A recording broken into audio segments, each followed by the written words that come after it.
Hello and welcome to ASEPA TV.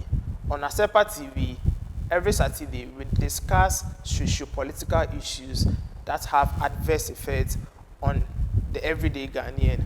On this show, we pay attention to all the critical details. We help you to understand how these issues are really affecting us. On today's edition, we are going to discuss Galamsey. Galamsey has become a very topical issue in Ghana. If you look at our water bodies and how it is having a very devastating effect on our environment, we need to pay very critical attention to this particular issue. On this show, or even today, I have Mr.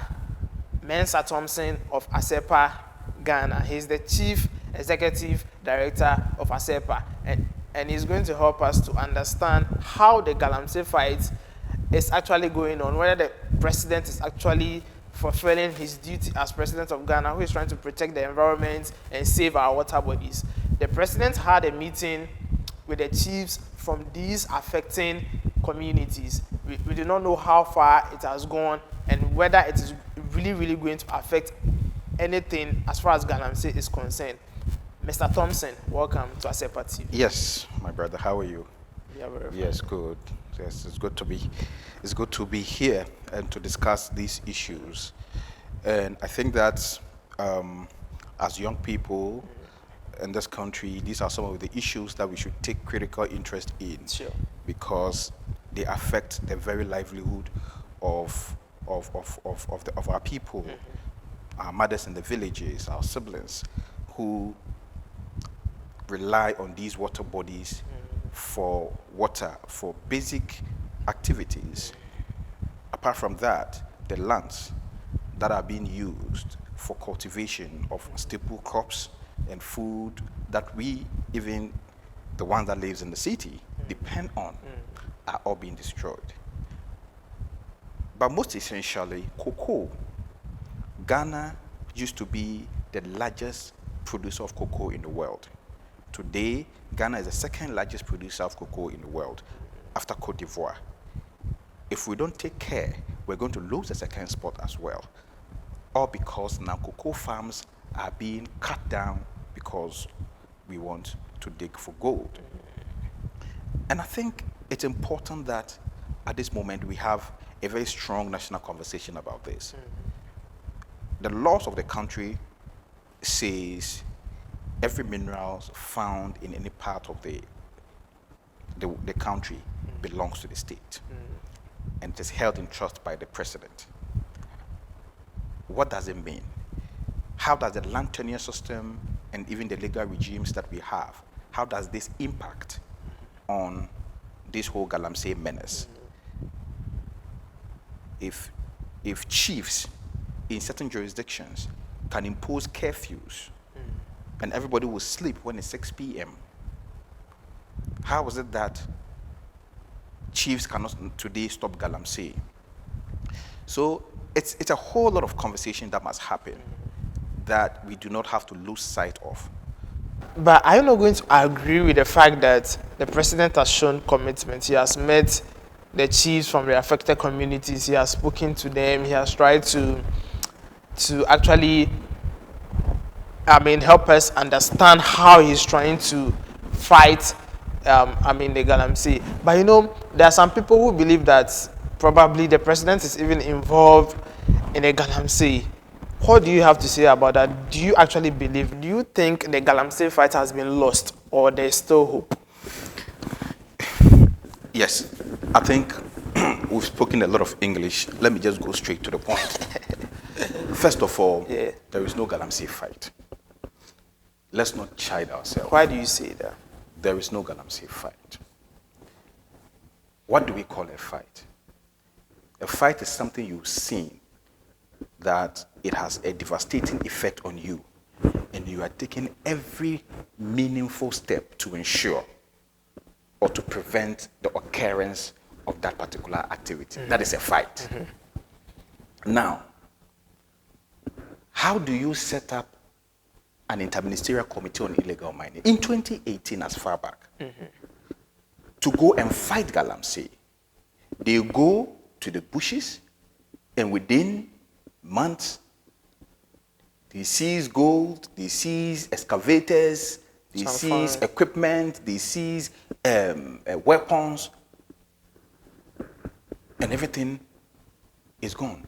Up to date, the Interministerial Committee on Illegal Mining has not been able to account to Ghanaians their activities in the forest. Because we put a task force, Operation Vanguard. But they are not supposed to account to Ghanaians. No, hold on. They've been taxed by the president. Hold on. You see, and that is where you get it wrong. Even the president himself is accountable to Ghanaians. How much more some committee set up by the president? They are accountable to Ghanaians. The system of power flows from the president. The president is the ultimate person who is accountable to us. And that is why you remember, we made a strong call when the issues of missing excavators started being reported in the media. We made a strong call that the Interministerial Committee on Illegal Mining, together with the Operation Vanguard team, should do a national parade at Independence Square and show to Ghanaians all the equipment they seized, all the gold they seized, all the weapons they seized, all the equipments and excavators they seized. They should parade it so that people can see that indeed, when they went to the bush, they didn't went to joke. They actually went to work. That did not happen. We did not get any accountability. As we speak, we, the people of this country, do not know how much as a country we spent on the work of the Interministerial Committee on Illegal Mining and also the work of the Operation Vanguard team. We don't know how much we spent as a country, but we know that millions were voted into that particular activity. We haven't gotten accountable. So that is where the problem began. Because when there is no transparency and accountability, there is always that propensity for corruption and arbitrariness. And that's exactly what has happened. Now, it turns out that there were reports that came directly that persons who have been sent to the bush, i.e. military men and the joint police and military task force, who were supposed to go stop the Galamsey, were rather protecting people to do the Galamsey. And there were reports, there were news reportage, there were documentaries. All of it, not a single action was taken. So you see where the fight was lost. The fight against Galamsey was not lost in 2022. The fight was lost in 2018 when the joint operation of the Interministerial Committee on Illegal Mining and Operation Vanguard failed. That is where we lost the fight. Now, what we are seeing now is a rippling effect. Is the result of the fight we lost in 2018. And so now, because the people who were sent there to stop the activity failed, not that they failed only, but they also went to join in the Galamsey itself and were doing the Galamsey itself. Is that fact? They also, I'm coming, they also were, how do we call it? They also have been, it's become now a free-for-all. And you ask whether it's a fact. Haven't you seen news reports? Haven't people been caught on tape? Charles Bisu, hold on. People have been caught on tape. People have been. There are video, audio leaked tapes of people, including the minister you put in charge. There have been reports from media houses, from Joy and other media houses, who have been to the bush and have directly reported the involvement of party people, DCs. Recently, there was a DC in the Western region. There's one in Ashanti region. Persons have been caught, involved. Recently also, I heard, not this time, not from CSO or even an opposition person, but the minister in charge of lands and natural resources, Abu Jinapo, himself, Creating, I'm coming, let me end that important point. Raising concern about the activities of one company called Akonta Mining, owned by the Ashanti Regional Chairman of the NPP, Chairman Wontumi, who has been mining in forest reserves, creating serious damages. How can you call this a fight? If that is so, are you also going to believe people who say the president himself is also involved in Galamsey? You see, because you are believing everything in the news. Are you also believing that? No, you see, I'm not believing everything in the news. I'm a scrutiny of the news. But when it comes to Galamsey, we have done a lot of work in that sector. We started the Save If Etiwa campaign to stop the government from mortgaging the Etiwa forest to collect a 2 billion cyanohydrocarbon from the Chinese. We are very much interested in environmental sustainability. It still happened. It didn't. It didn't. We stopped that deal. The most important thing is that if the president is not part of the Galamsey, then he's a beneficiary of what is happening. And that is by implication. You see, in law, we say by actions or by conduct. You see, if the president is not involved in Galamsey or is not benefiting directly from the menace, he is the commander-in-chief of the armed forces, control the entire military, control the entire security architecture of this country. But I'm coming. How is it possible that you control such an important security apparatus and you can't stop a single menace? And I was giving you an example that chiefs can impose curfews in their town that everybody should sleep by 6 p.m. and by 6 p.m. people will be in their rooms. Chiefs, without any state authority. And you're telling me that a president with a normal state authority at his disposal cannot stop Galamsey either by law or through policy or by punishing the perpetrators. You see, it's three things. Either you, the president, you promulgate a law because all bills emanate from the executive. You take a law to appeal to parliament to say we are amending the law and making Galamsey a very, heavily punishable offense. Or we are enacting the law to strengthen the gaps within the law which people are exploiting. Or I'm introducing a policy that will help bring the menace under control. Or three, by punishing the people who have been caught. But this is a precedent. Even when people have been caught in the act, he comes to defend them. How do you tell me that a presidential staffer who has been caught on tape to be engaged in Galamsey, collecting money to facilitate it, and the president had the effrontery to come and tell us that, where is the evidence? Doesn't the president have eyes? But honestly, we need to also give credit to the president, because Galamsey has been there for a very long time, but he has shown leadership. For example, he has a committee, he has soldiers, he has put soldiers, he has sent people there, he has spoken about Galamsey on international platforms, even at General Assembly of the United Nations. Don't you think we actually need to give the Galamsey fight enough time? Because it is not something that the president can deal with within this short period. And we also need to give him credit for the job that he has done so far. Okay. Don't you think so? It's important you raise that point, that the Galamsey menace does not start today. Yes. It has always been there. Yes. And he has shown leadership as far as this is concerned. Hold on. I'm not going to give him credit for that. Hold on. He hasn't shown any leadership. Every president has spoken about Galamsey. Every president has set up committee. Under the previous government, people's equipment were seized and burnt. It has always been there. The Galamsey menace, Ghana, we have been mining gold in Ghana since over 200 years. Over 200 years. And so illegal miners have been there for a long time. What they were doing was that these small miners, community people, they go and they dig holes, and then what do? They do this small artisanal mining.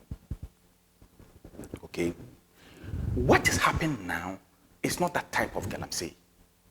And that is why for over 200 years, our water bodies were not destroyed, even though Galamsey was happening. And so the question you must ask yourself is that Galamsey did not start under President Akufo-Addo. It has always been there. Why is it that it is under his tenure that the water bodies are being destroyed and forest reserves are being destroyed and cocoa trees are being cut down? That means it is gone out of control under his watch. Apart from that, you see, if you are fighting something and you keep talking about it, but the actions, in Latin we say facta non verba, actions, not words. It is the results of the things that you are doing that will show confidence. You understand? For example, how do you say you are going to meet people on Galamsey, and then when you get there, you do the meeting, do a closed door meeting. Galamsey, destroying our water bodies, so you do a closed door meeting. After the meeting, we don't hear. Do we know what happened at that meeting? No. What is the outcome of that meeting? We don't know. What policy intervention came from that Galamsey meeting? No. So it means they just went to meet, and that's why somebody was saying that whole meeting was a Galamsey stakeholder meeting. Because you see, you just go there, we don't know what you went to talk about, everything's shrouded in secrecy. How can the fight against Galamsey be won? All right. In secrecy. All right. And so, in wrapping up, the point that I want to emphasize is that Galamsey did not start under President Akufo-Addo. We have always been doing Galamsey in this country. But this time, a certain class of Galamseyers have emerged who are using heavy equipment, mining in water bodies and forest reserves, and engaging in unprecedented levels of destruction never seen in the history of Galamsey in this country. That is the danger that we must speak about. And I have admonished the media that when they are showing images of Galamsey in their news bulletins, they shouldn't use images of these small artisanal people, laborers covered in mud to depict Galamsey. That it is also aiding in the confusion in the minds of the people and will affect the entire fight against Galamsey. Sure. They should use the images of the people, the bulldozers, mining in forest reserves, people with big, machines, equipment, mining in the middle of rivers, diverting river courses, and using it to wash their gold. Those are the images that the media should focus on. And when the security people also go to these Galamsey sites to effect an arrest, they shouldn't go and be arresting these laborers. One excavator costs more than 1 million Ghana cedis. Those poor laborers cannot afford it. It is somebody who is purchasing those excavators and sending those excavators to the villages. We need to go after the top guns, the facilitators, the financiers, and the people, what we call the beneficial owners, the people who are benefiting financially from these monies and not from the poor people. All right.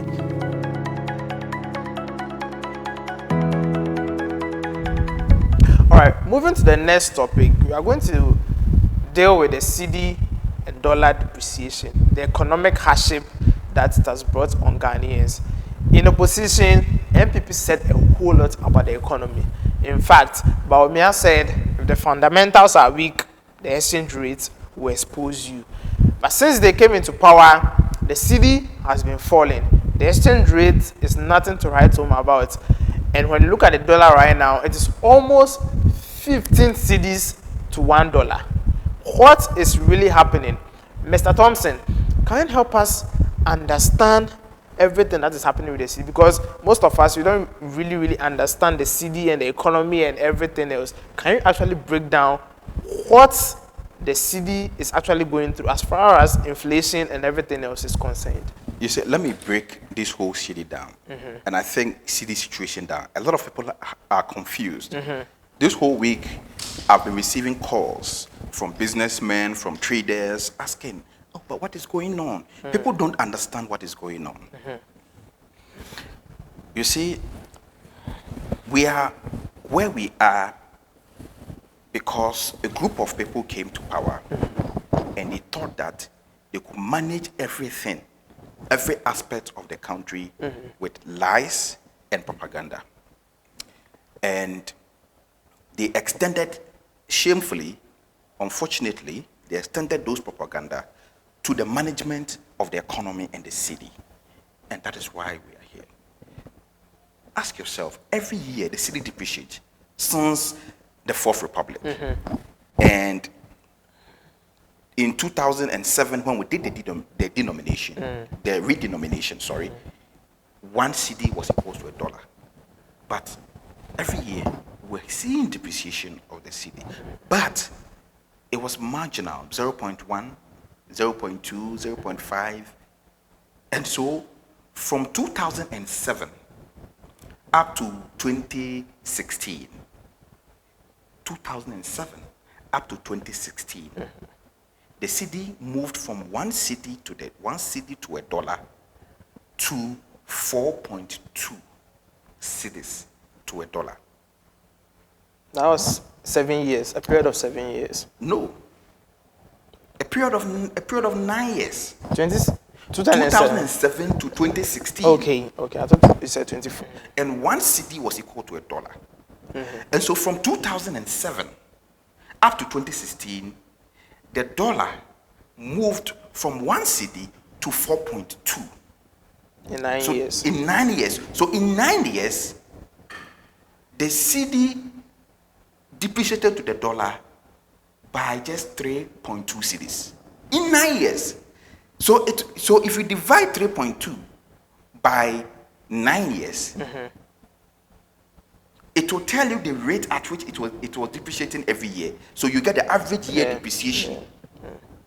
And that will be like, let's say the whole year, 50 or 60 pesos addition every year. But someone will say the burden on the economy at that time is not the same as this time, right? I'm coming. I know you're coming, but yes. you need to also admit that I'm setting a background for. I understand. I get you. Yes, I'm going to bring all that. The question you're asking, I'm going to set that background. All right. You see, when we are having these conversations, okay, in economics, we hold certain factors constant, okay, because of economic conditions. So even what I'm saying, I'm holding certain variables in the economic constant, assuming the conditions of the economy were the same. The conditions of the economy predominantly has not changed. Sure about that? Yes. We are still an import-dependent economy. We're still importing rice. We're still importing sugar. We are still importing virtually everything we eat. Nothing has changed predominantly for the economy. We are still an import-dependent economy. Nothing has changed. Okay? For what it's worth, this is the government that has been touting that they've been doing one district, one factory, promoting domestic production. And once you are promoting domestic production, it means that your export is going to go high. You're going to get more foreign exchange. It means that your currency should be strong. So, if anything has changed, then it should be better for the economy and not worse. But we are going to hold those variables constant to have this important conversation, because it is important that Ghanaians understand what is going on. So we've moved. In 9 years, the cedi moved from one cedi to 4.2 to the dollar. Then this government took over in 2017. When they took over, Ghana was under an IMF program, which was executed by the previous administration. They came to continue the program by another year. And so the IMF when you're under IMF program, you get inflows, money from the IMF. So those monies were being used to cushion the economy. So the cedi was stable. They saw the goodness in the program, and they extended the program for 1 year. That ended in 2018. Now, and they were touting that they've managed the economy well, and that they were better managers of the economy and what have you. Because at that time, to be honest with you, by 2018, the economic indicators were good on paper. That was because of the effective implementation of the IMF program. And where credit is due, we'll give them. When they came, they continued the IMF program, they implemented it same way as it was on paper, and the same way as they have agreed with the IMF. And they extended it even for another year, and it stabilized the macroeconomic environment. And it was okay. Now, our problem began when we moved out of the IMF program. Mind you, when you're under IMF program, you're under the scrutiny of the IMF. The IMF monitors everything that you do. So, the IMF, when you're going wrong, the IMF will bring you back, my friend. But they also gave a reason for, going out of the IMF program. No, hold on, I'm coming there. Let me build the point. It's very important because I'm building the narrative. The IMF program was going to end. The IMF program it's not a lifetime program. The program just ended, and they extended it for 1 year.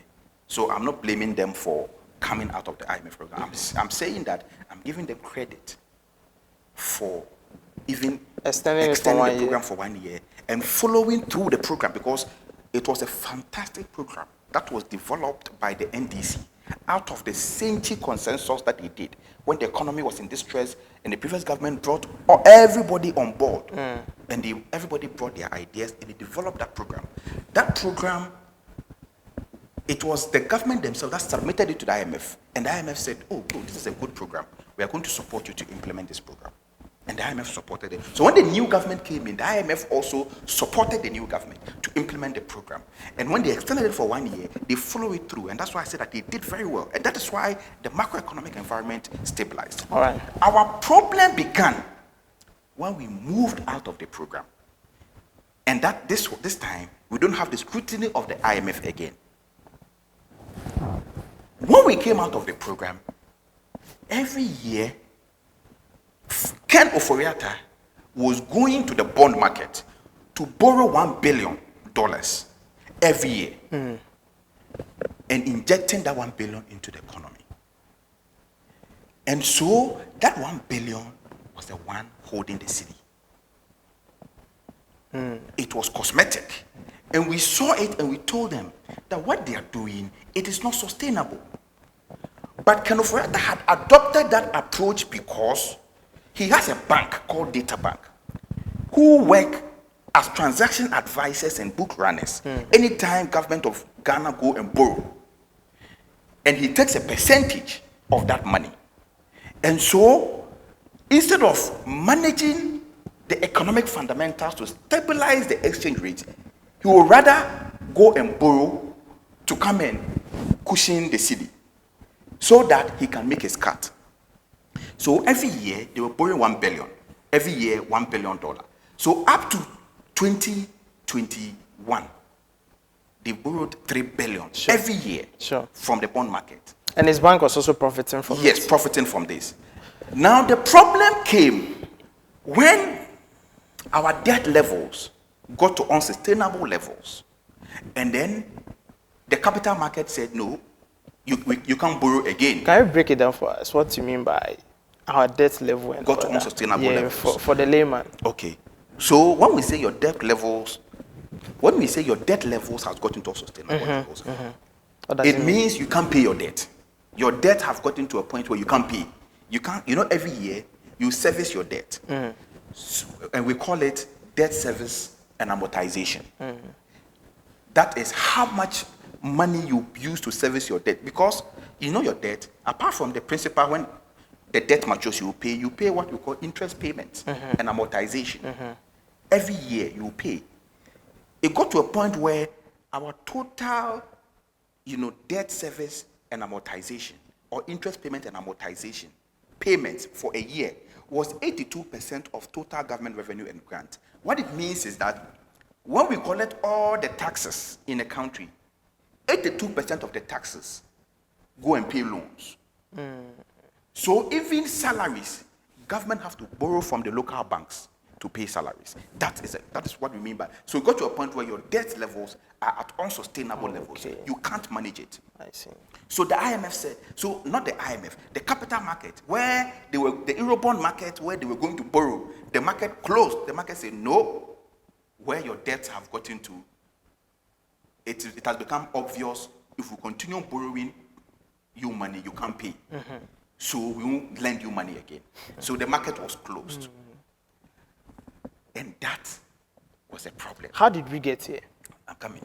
So when the market closes, now you can't find the $1 billion every year that you get to cushion the city. Okay. So now, nothing. The city is on a free fall. But the city was hanging on at the beginning of the year. It was depreciating small. This is where the bigger problem came. The bigger problem came when people like Ojo Opongroma started lying to the public that some $750 million Afri-Exim loan is coming. And they were going to inject that $750 million into the system. And so if you have CDs, if you have dollars and you are keeping it, take it to the market. Otherwise, your dollar is going to be worthless. Yeah, he said that. When he knew that that thing was a lie, the $750 million Afri-Exim loan that they went to get, which eventually they got just 713. Negative net international reserves. The net international reserves is how much of foreign exchange you keep in external accounts. So that if today an investor in Ghana says, I want to move my money out of the economy, you can get dollars to pay the person because the investor is not taking CD out of your system. That was negative. So that $750 million, the Bank of Ghana was going to use that money to replenish. When they came to power, there were money in that reserves. They removed all that money during COVID and chop. And so it was negative. And so they have to use that money to replenish it. So that $750 million Afri-Exim loan, not even $1 entered the system. Nothing came. So when it could have helped. It could have, if it had come, it would have helped. But they knew it wasn't going to come. But they just wanted to use speculation to tell people that, there's money, there's dollar, plenty dollars is coming in. Very soon, dollars will be in supply, oversupply in the system. So if you have dollar, take the dollar to the market. So when they say that, people will go and change their dollars quickly because they don't want the rates to go down so that they will lose money. There are traders who also buy the dollars and make money out of it. So people took the few dollars they had onto the market.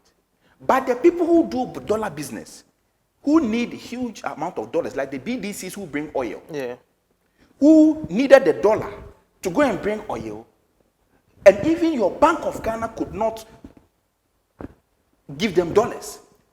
Bank of Ghana was issuing letters of credit to people importing oil, and those letters were bouncing. So that sent a signal to the market that no, it's Charlie Sikanamba. So then demand will go up again. Then when that demand went up, so it moved from about 6.8 in June to about 8.9, 9.0 in somewhere around, August, September. So that was the reason. Yes, that was the reason. Then when that happened, instead of them to take their time and manage the thing properly again, they came with another lie that 1.3 billion cocoa syndicated loan is coming. We're going to put that one in the economy. When they know that is a lie. So you see, it is the lies, the continuous lies. Because when you say that, you see, the forex market dwells on speculation. And so anytime you come and say anything, you know why in the US, Donald Trump will tweet and, and stock prices will go up. You understand? Yeah. That is how that market is. But the government has also market. made a very good argument about the fact that external forces are having critical effect on the dollar. They are mentioning stuff like COVID and the Russia-Ukraine war. Do you think there's light at the end of the tunnel, or the city is just going to fall flat? My brother, there is no external factors. To wrap up. There is no external factors. But they said the external factors. Ukraine, where the war is happening, their currency is not the worst performing currency in the world. Ukraine. But the euro is also falling. You see. That's the argument they make. Hold on. You see, you guys should have.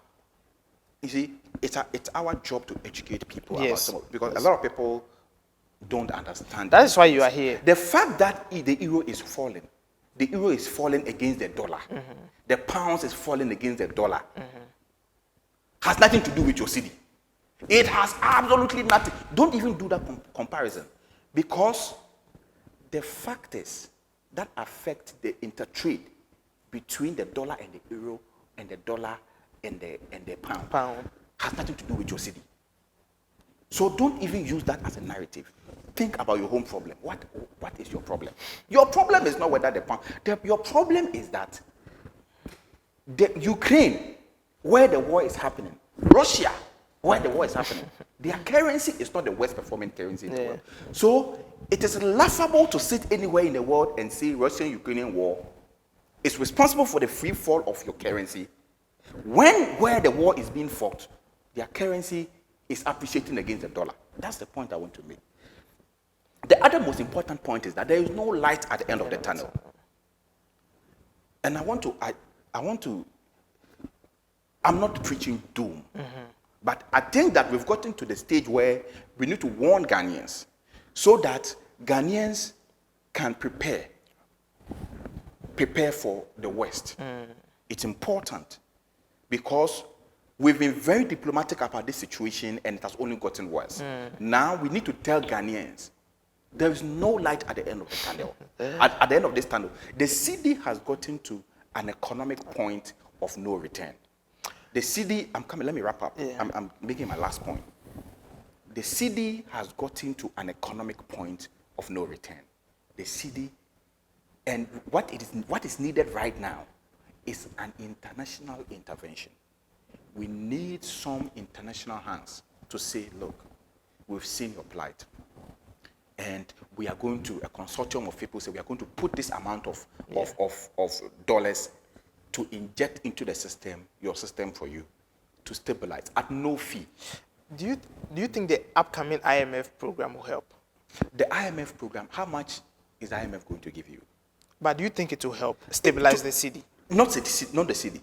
It will stabilize certain macroeconomic fundamentals. And the IMF program is also going to be very aggressive on taxes. Where we've gotten to, an IMF program alone cannot do the magic. So those who are thinking that, we should wait for the IMF program. The IMF program, you see, at the beginning of the year, if we had signed on to an IMF program, with the intervention of the IMF at that stage, things could have recovered a bit quickly. Now, where we've gotten to, we don't need just an IMF program. We need an economic revolution. Something drastic must happen. All right. We've entered an economic point of no return. And per our prediction, the dollar by the end of November is going to end at 20 cedis. If we don't take care, we are going to end the year at 30 cedis.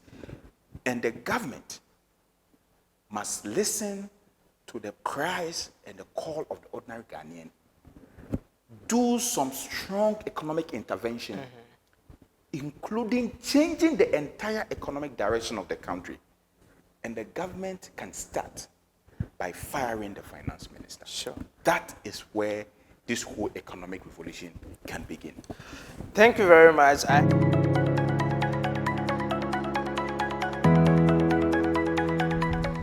All right, so that is how we wrap up on today's edition of discussing and dissecting all the topical issues relating to Ghana and everything in between. I hope you really enjoyed it. I had Mr. Mensah Thompson. He's the Chief Executive Director of ASEPA, and I was your host, Bongoideas. See you next time. Bye.